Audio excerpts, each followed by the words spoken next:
what to do about quicksand. Yeah. I never thought about how to handle real problems in adult life. I was never like, oh, what's it going to be like when relatives ask to borrow money? Now I've gotten older, not only have I never stepped in quicksand, I've never even heard about it. No one's ever been like, hey, if you're coming to visit, take I-90, because I-95 has a little quicksand in the middle. Looks like regular sand, but then you're going to start to sink into it. I was nervous all the time, but I had a good family. I have wonderful parents. A lot of guys my age, I hear them say this. They go, every day I think I'm becoming more like my dad. I think I'm becoming more like my mom. Because I was watching that show, Access Hollywood, and one of the reporters said, up next, we have an exclusive interview with Sandra Bullock's former husband, Jesse James. And out loud, I went, ugh, this ought to be good. That's pure mom. My parents are both lawyers. They are both lawyers. And sometimes they would be like lawyers with us when we were kids. I remember one time I was in bed, my dad came in and he said, good night, John. Did you brush your teeth? And I said, yes. But here's the thing. But who cares? I didn't have like a job interview or anything. So my dad comes back in a couple minutes holding my toothbrush. He says, John, is this your toothbrush? And I said, yes. He said, so do you agree that it is this back in a couple minutes holding my toothbrush? And he said, John, this toothbrush is bone dry. Like he looked down and he said, bone dry. He said, you lied to me. I said, Dad, I did not lie. I said that I brushed my teeth, and I never specified that I brushed my teeth tonight. And if the court reporter reads back my remarks, he will see that I did not perjure myself. My mom was also a lawyer. She was a different kind of lawyer with us when we were kids. My mom was more like Nancy Grace. She would just make wild accusations all day long and wait for something to stick. My mom would blame me for things that happened on the news. That is true. I woke up one morning when I was a kid and my mom was standing over my bed. She said, I just heard that Princess Diana and her lover, Jody Al-Fayed, have been killed in Paris. Like, I had something to do with that. I was like, Mom, I have been here all night. You can feel the TV. It's full. Luckily, I had a good alibi since I was in Wisconsin at 12. My brothers and sisters and I had this babysitter named Veronica when we were kids. I was in love with Veronica. She would babysit us on Saturday night. And in my head, when I was a little kid, I thought that Veronica was like 25, 30 years old. Como se dice, let's go.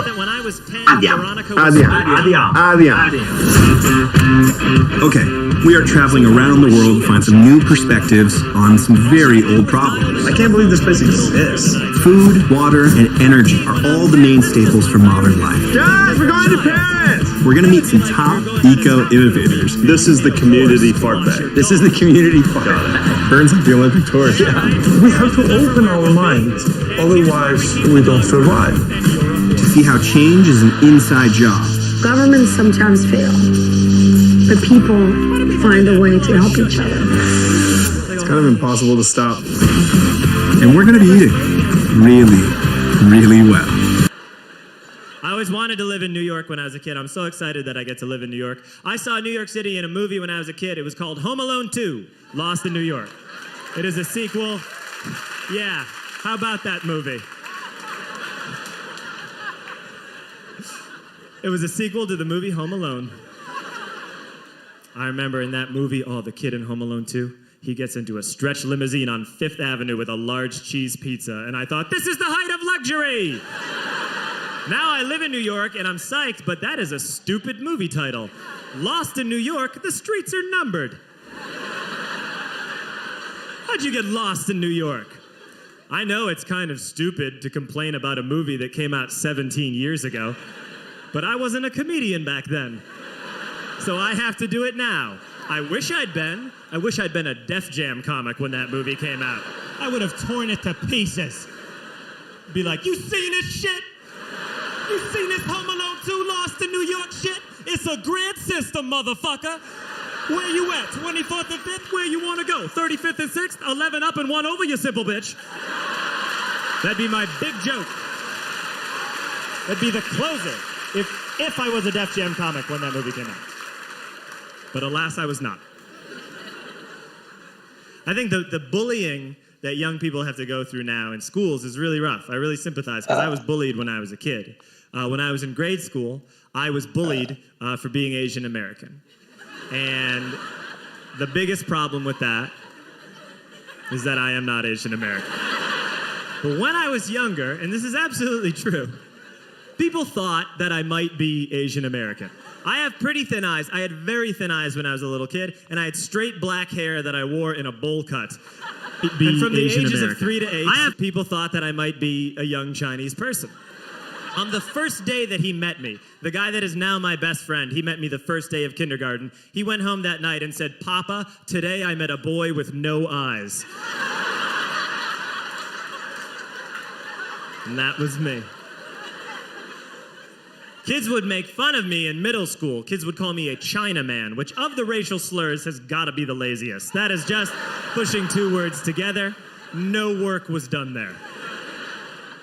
It was very confusing to me because I'm not Chinese. No one in my family is remotely Asian. I mean, we take our shoes off when we come inside, but that was more of a carpeting thing than anything else. Here's how bad it got, though.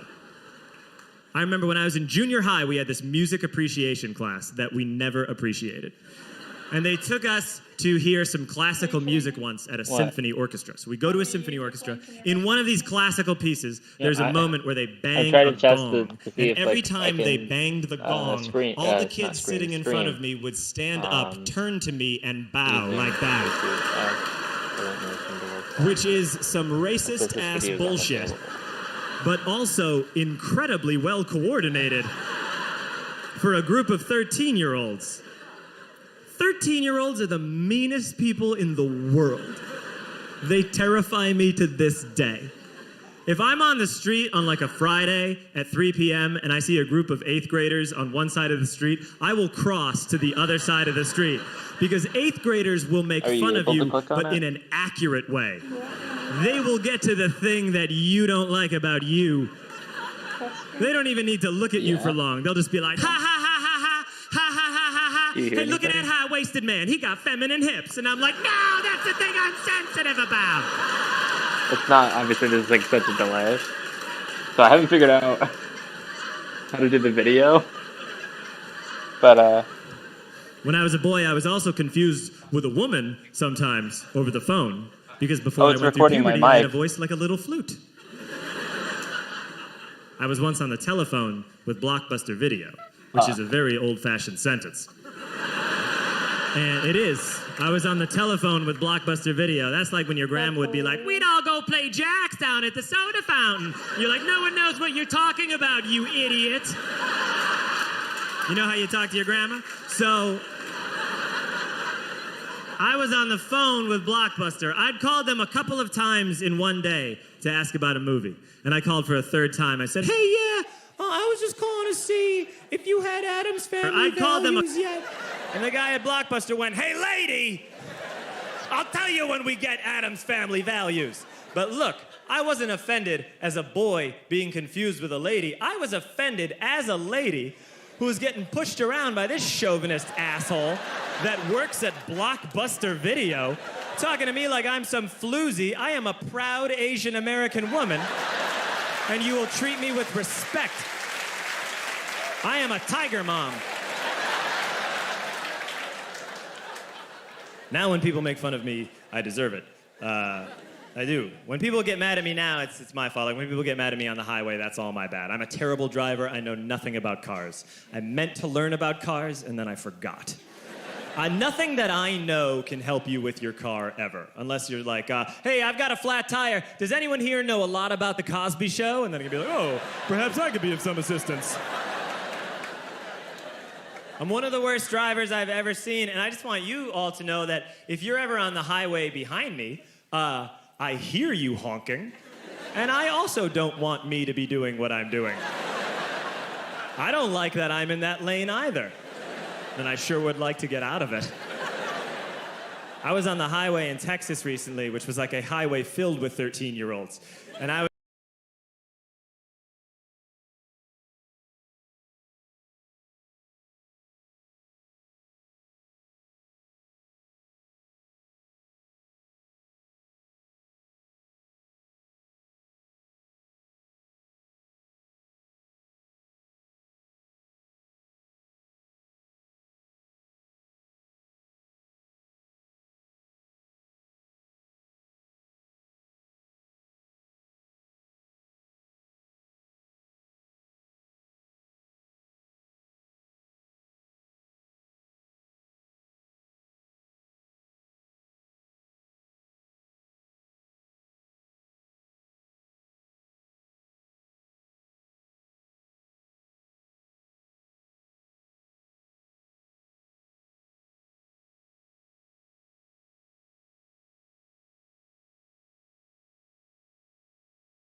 which was like a highway filled with 13-year-olds.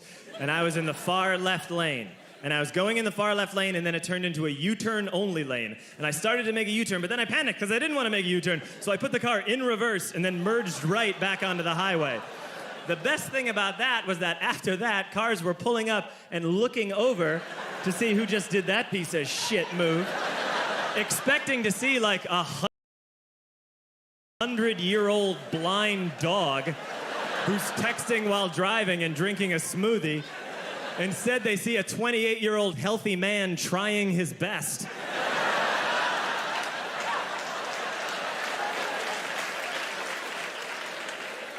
It's wrong to make fun of people, you know, but it's so fun sometimes. I've written for some TV shows, and, you know, on a major TV show, you have to be careful about what you say about people because a lot of people can get offended, or so it has been explained to me. I'll tell you this, I was writing for an awards show once, and I got into some trouble. I wrote a joke for this awards show that had the word midget in it. And someone from the network came down to our offices, and he said to me, "Hey, you can't put the word midget on TV." And I said, "I sure would like to." And he said, "No, midget is as bad as the N-word." First off, no. No, it's not.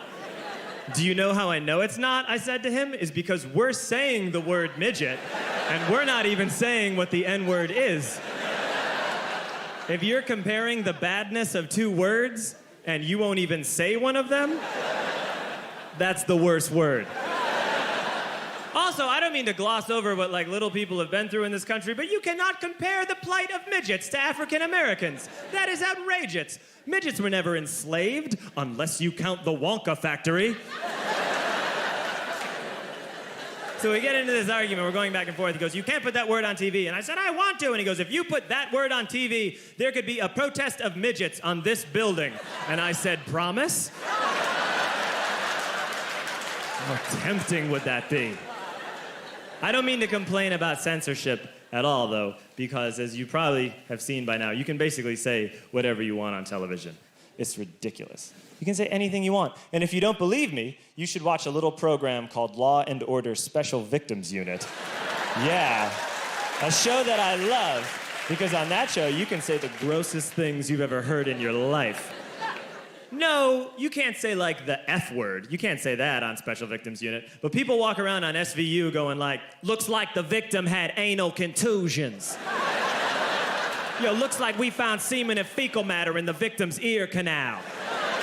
Those are two real things that I heard on Law and Order SVU at 3 in the afternoon.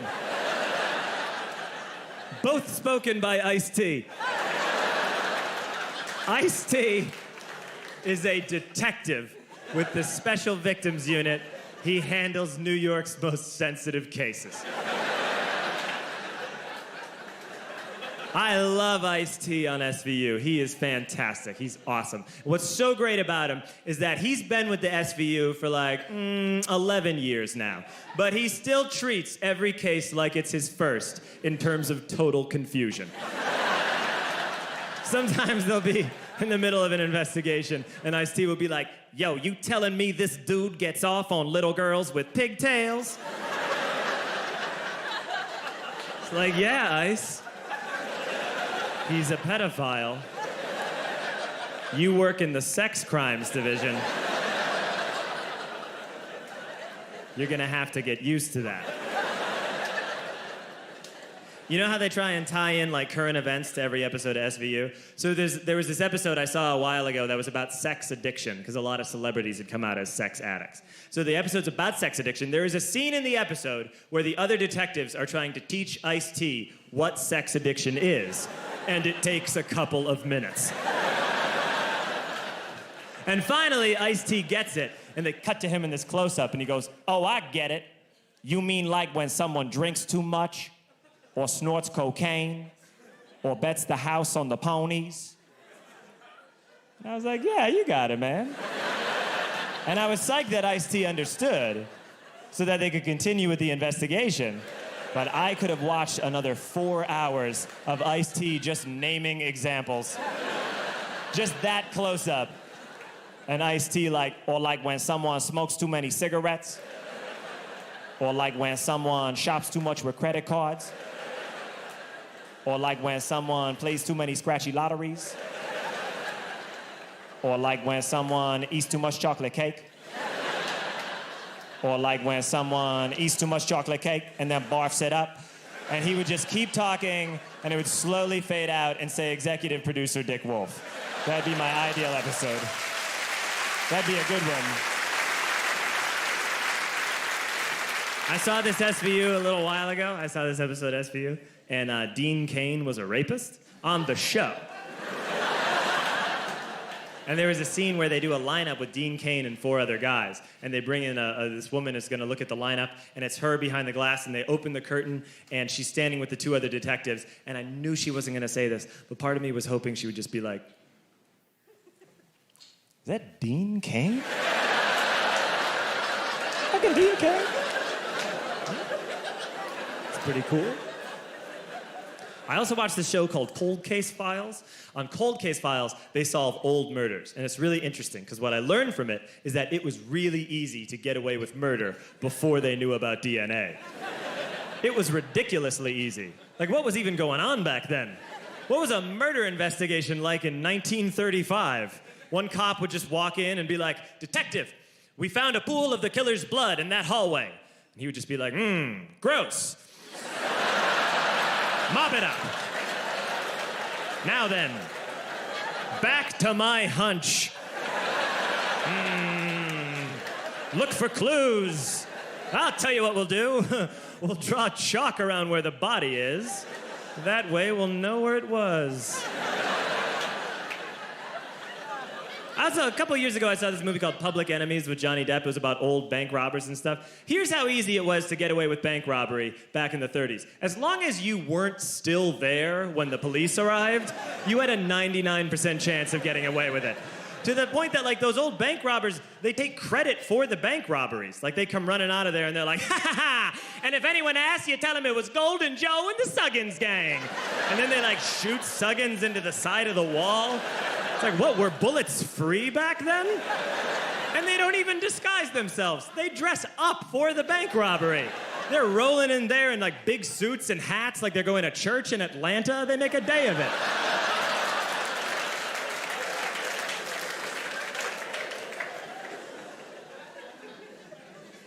I don't know about that. Oh, good, it has a mind of its own. That's very reassuring. No. I don't like robots thinking of things.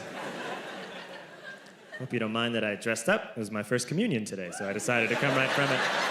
It's a very good first communicant.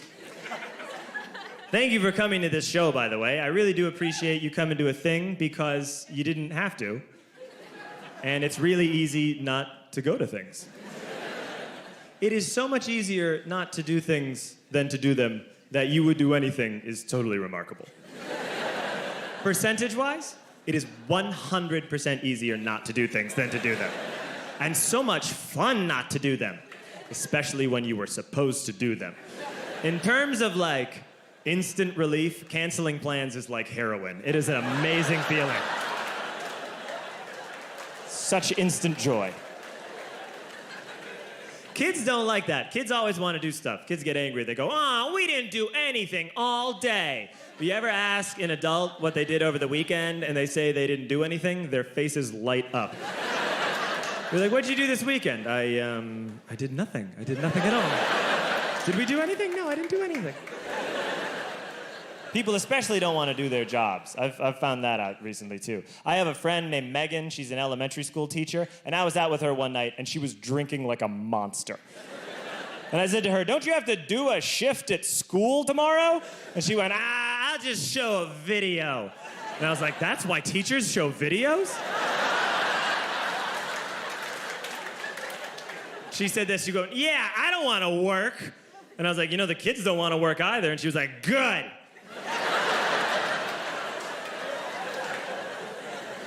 I really do. I was psyched to do it in New York. I'm really happy to live here and was glad that we could do it.